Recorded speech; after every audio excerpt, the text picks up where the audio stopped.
What's up everyone, welcome again to my YouTube channel. Today we're going to focus on different variety of forages, both protein and energy sources.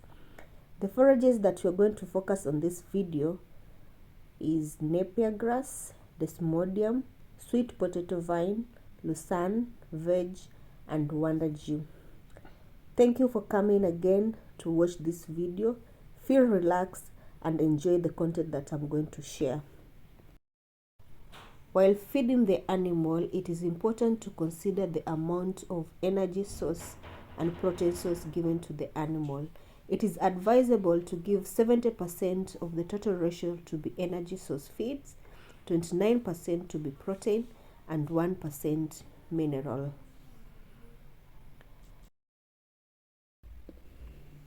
The forage over here is Napier grass, also known as banana grass, elephant grass or Ugandan grass. Recently, there are different new cultivars that have been developed, and these include Kakamega 1, Kakamega 3, Kakamega 8, Machakos hairless, Uganda L14, Kitui L7, X Mariakani, Nandi L13. But in this video, we're going to focus on Kakamega 1 variety. It has the following characteristics, and these include: it can be established from root splits or cane. It has high growth rate compared to other varieties. It has high biomass production, can be harvested 4 to 6 times per year, require low water and nutrients inputs, and it has a CP is crude protein of 6 to 9%, and it is resistant to head smut. And head smut is a harmful disease which makes the leaves thin and tough, and hence reducing the feeding value of the Napier grass. But with this Kakamega 1 variety, it is resistant to head smut.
Napier grass can be intercropped with broadleaf plants such as greenleaf desmodium or silver desmodium.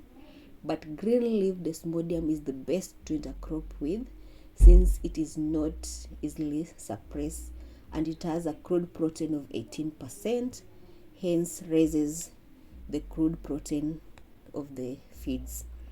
Desmodium fixes nitrogen in the soil, so there's no need to use CNN as a nitrogenous fertilizer during establishment or management.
The next forage that we are going to talk about is sweet potato vines. Sweet potato is a popular fodder crop grown by most of the farmers. Currently, there are many varieties developed by CARO, that is Kenya Agriculture Livestock Research Organization, for livestock feeding that are drought tolerant. Sweet potato have high crude protein. They are very palatable, highly digestible, hence used as feed supplement to most of the dairy animals. The sweet potato can mature between 3 to 4.5 months depending with the variety after planting. Fodder sweet potato can yield up to 12 to 20 ton of fresh vine per acre, and the vines can be chopped into small pieces mixed with Napier grass, maize clover, or other grass up to 50% level of inclusion to form feed ration. There are different varieties of sweet potato vines, and these include X Mkoroeni. So from the picture here, this is the X Mkoroeni variety. We have Saparo, Morocco, and Wagabolinge. These are very interesting and funny names. But over here in the picture that we are seeing, this is X Mkoroeni variety. And with this variety, it has the characteristics that I've mentioned. And in 1 acre, you can feed up to 4 dairy animals. And also it has a lot of biomass. And you can see the forage level or the herbages is very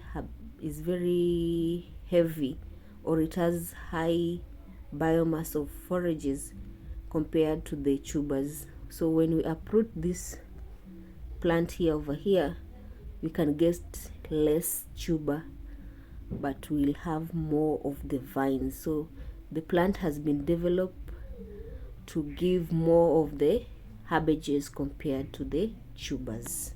So it is specifically used for the livestock feeds.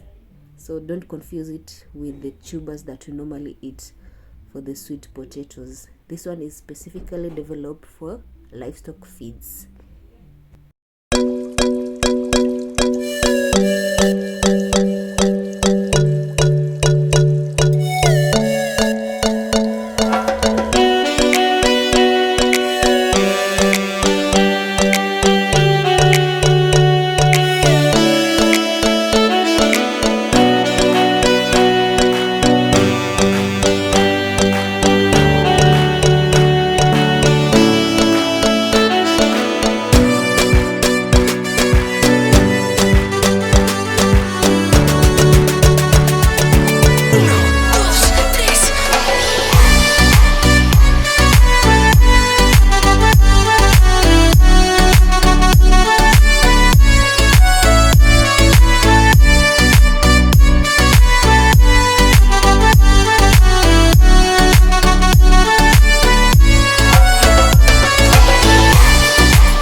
next forage on line is Lucerne, and Lucerne is one of the fodder crops that is easily to establish and manage. The crop is nutritious with high protein content. It's very palatable and can help farmer sustain his dairy milk production when he feeds his dairy cattle. The fodder requires good management practices after planting for proper crop establishment. In addition, Lucerne offers high quality grazing fodder. It's also leguminous plant that help to fix nitrogen in the soil, hence improving soil fertility. It can mature within 4 months under irrigation, and in rain-fed areas it takes 6 months to mature after planting.